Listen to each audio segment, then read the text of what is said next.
Nous sommes en 1753 au début de la guerre de 7 ans.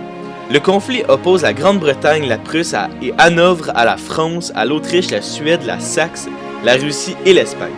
Cette guerre a des fronts en Europe, en Inde, en mer et en Amérique du Nord, et c'est ça qui va nous intéresser aujourd'hui.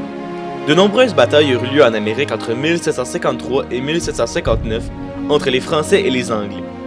Les Français s'en tête aux habitants des 13 colonies, mais ceux-ci prennent le dessus en prenant le fort de Louisbourg en 1758.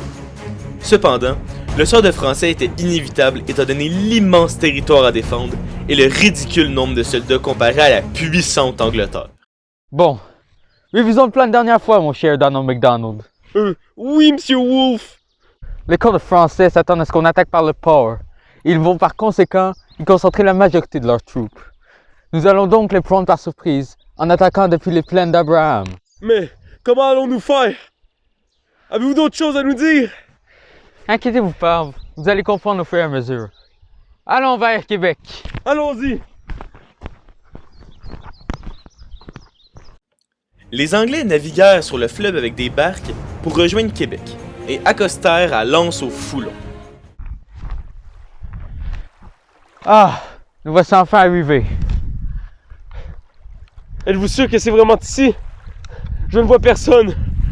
Je pense qu'on s'est trompé d'endroit. C'est justement la raison pourquoi mon plan est aussi génial. Les Français ne se doutent pas du tout que nous allons attaquer par ce flanc-ci. Et si jamais des gardes nous ont vu arriver, ils sont probablement tellement stupides qu'ils ont pensé que nous étions de vulgaires barques de ravitaillement. Vous êtes un génie, Monsieur Wolfe. Merci, mon bel et jeune ami. Maintenant, il nous reste juste à escalader la falaise pour attaquer ces maudits Français. À l'attaque! Au même moment sur les plaines d'Abraham, Louis-Joseph de Montcalm festoie avec ses soldats car il se pense à l'abri de toute attaque anglaise. Je vais pas te cacher, on n'est pas dans une bonne position pour combattre un potentiel envahisseur, monsieur de Montcalm. Oh, le port est bien gardé, on n'a absolument rien à craindre. D'accord, le pont est bien gardé, mais imaginez que les Anglais attaquent Québec par un autre flanc, comme en escaladant les falaises pour venir ici aux plaines d'Abraham.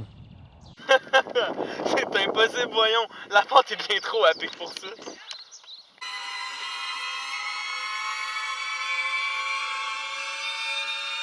Je vais quand même aller vérifier. Faites comme bon vous semble. Qui vive!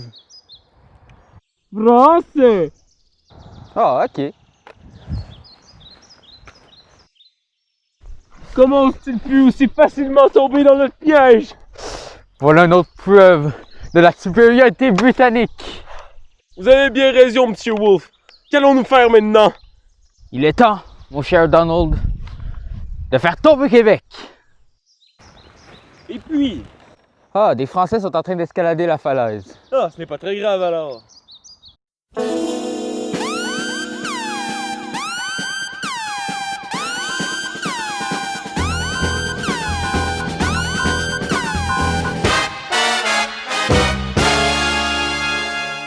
Oh mon Dieu, c'est les Anglais! Soldats, en position! On tire à mon signal! Vous êtes sûr? On est encore un peu loin, je trouve. Ben non, on est bien correct comme ça! Ok. En joue! Feu! Oh, vous êtes nuls, vous êtes pathétiques. Dans quel pétrin nous sommes tombés mis dedans? Et merde! Changez! Aïe aïe donc! Je mourrai pas seul!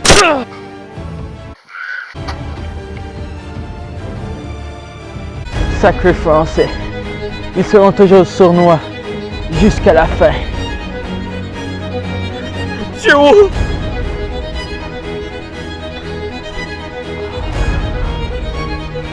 Non! Jetez votre arme! Jetez votre arme! Mettez-vous à terre, genoux au sol! Pour Monsieur Wolfe! Pour la couronne britannique et les 13 colonies! On l'a gagné!